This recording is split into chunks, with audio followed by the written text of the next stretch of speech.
frontières, pas de quarantaine pour les Algériens vaccinés, suggère Amira Slim. La députée sortante de l'émigration pour la zone Afrique du Nord et Moyen-Orient MENA, Amira Slim estime qu'il faudrait supprimer la quarantaine pour les Algériens ayant reçu leur dose de vaccin contre la Covid-19, lors de l'ouverture des frontières. En effet, l'ex-députée à l'Assemblée populaire nationale, Amira Slim s'est prononcée au sujet de l'ouverture des frontières et des conditions mises en place par le gouvernement pour les voyageurs en estimant que les Algériens vaccinés ne devraient pas être soumis à une période de quarantaine. Dans le détail, la représentante de la communauté algérienne établie en Afrique et au Moyen-Orient était l'invitée d'une émission diffusée sur Echorouk News TV, mercredi 26 mai 2021. L'intervenante est revenue sur le sujet d'actualité, qui est la reprise des vols et l'ouverture des frontières. De ce fait, autour d'un débat très animé, elle a évoqué les voyageurs algériens. En particulier, ceux qui ont déjà reçu le vaccin anti-coronavirus. Selon elle, ils n'ont pas à se mettre en isolement. Sinon, quelle serait l'utilité de se faire vacciner, demande-t-elle. D'autant plus qu'elle a précisé que de nombreux autres pays étrangers l'ont déjà fait avant l'Algérie. Reprise des vols, un test de sérologie serait suffisant, indique Amira Slim. En outre, la locutrice a indiqué qu'en dehors du fait d'être vacciné ou pas, un simple test de sérologie serait suffisant.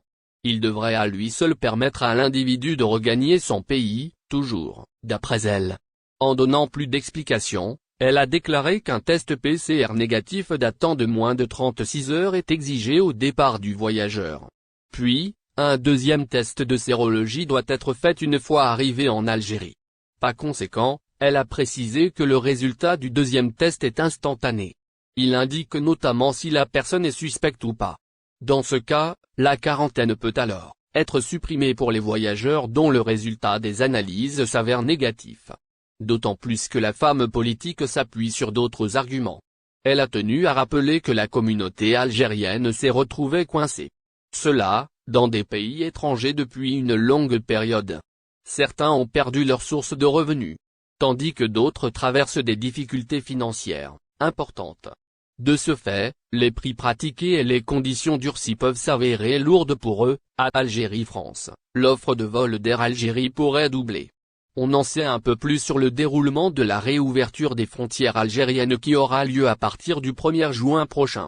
Les services du Premier ministre ont dévoilé hier lundi 24 mai les modalités et le programme des vols de la compagnie aérienne nationale Air Algérie. Des vols dans les deux sens selon le communiqué du gouvernement, 6 vols hebdomadaires ont été retenus par les autorités algériennes. Ils seront tous opérés par Air Algérie.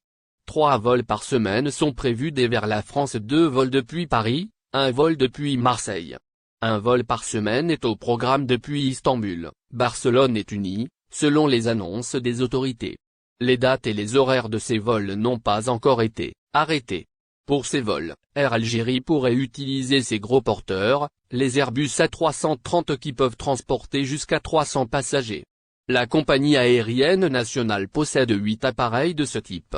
Si la compagnie aérienne nationale opte pour cet avion, elle pourra transporter jusqu'à 9000 passagers par semaine vers la France. En ce qui concerne les vols avec la France, le programme des vols reste soumis à l'autorisation de la Direction générale de l'aviation civile française. Une procédure technique ordinaire et obligatoire. Le programme de vol a été déposé par la compagnie nationale Air Algérie. De son côté, la Direction générale de l'aviation civile française devrait consulter les compagnies aériennes françaises qui opèrent actuellement des vols entre l'Algérie et la France, Air France et AS et l'Airline. Si tout se déroule comme prévu, les compagnies françaises devront bénéficier des mêmes créneaux que la compagnie nationale Air Algérie, à savoir 3 vols hebdomadaires à partager entre la France et l'Algérie. Des vols en aller-retour. Selon nos sources, Air France dont des responsables ont été reçus ce mardi matin au ministère algérien des Transports, pourrait opérer 2 vols en partance de Paris, alors qu'AS et l'Airline exploiteraient la ligne Marseille-Alger. Outre la France, Air Algérie va opérer un vol hebdomadaire vers la Turquie-Istanbul, un deuxième vers l'Espagne-Barcelone et un dernier vers la Tunisie. Air Algérie, le spectre d'un boycott des vols internationaux.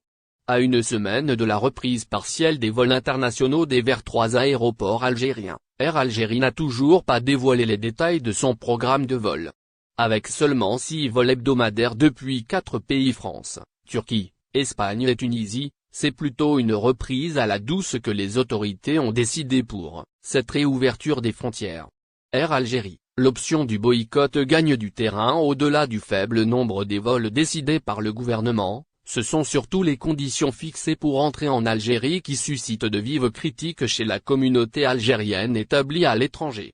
Parmi les mesures dénoncées figurent notamment la mise en quarantaine et le dépistage obligatoire en Algérie, le tout aux frais des passagers.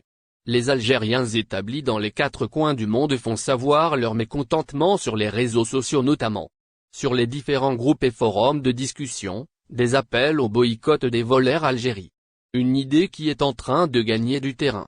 Des slogans sont repris massivement. Je boycotte Air Algérie ou boycott Air Algérie, reviennent souvent en forme de photomontage sur plusieurs publications. Les autorités ont-elles placé la barre trop haut? Avec des billets d'avion qui ne coûteront pas moins de 500 € en moyenne pour un aller simple, en plus des frais de dépistage et d'hébergement fixés à environ 50 000 dinars algériens par voyageur, le voyage vers l'Algérie dans le cadre de la réouverture partielle des frontières à partir du 1er juin prochain ne sera pas à la portée de tout le monde. Si des voyageurs affirment qu'ils ont décidé de boycotter les vols Air Algérie, d'autres n'ont tout simplement pas les moyens de se payer le voyage, vu les conditions imposées par le gouvernement pour les passagers en provenance de l'étranger. Car, pour certains voyageurs, il faudrait aussi payer un billet, retour dans quelques semaines pour repartir à l'étranger. Une situation qui n'arrange pas les affaires d'Air Algérie. La compagnie aérienne nationale, en très grande difficulté financière, attendait cette reprise depuis un bon moment déjà. Le pavillon national va enfin reprendre du service après avoir été réduit au rôle de spectateur pendant de longs mois alors que les compagnies étrangères opéraient des vols le plus normalement du monde. Cependant, pour Air Algérie le spectre de voir les avions revenir vides de l'étranger plane.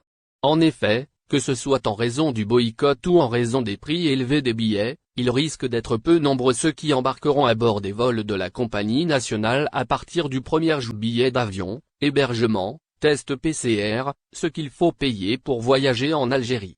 Même après le récent communiqué rendu public lundi dernier, plusieurs citoyens algériens se retrouvent encore confus et n'ont toujours pas compris ce qu'un voyage vers l'Algérie pouvait impliquer comme dépenses, à savoir le billet d'avion, l'hébergement et le test PCR. N'oubliez pas abonnez-vous à notre chaîne Olive News et activez les notifications pour recevoir nos publications en temps réel.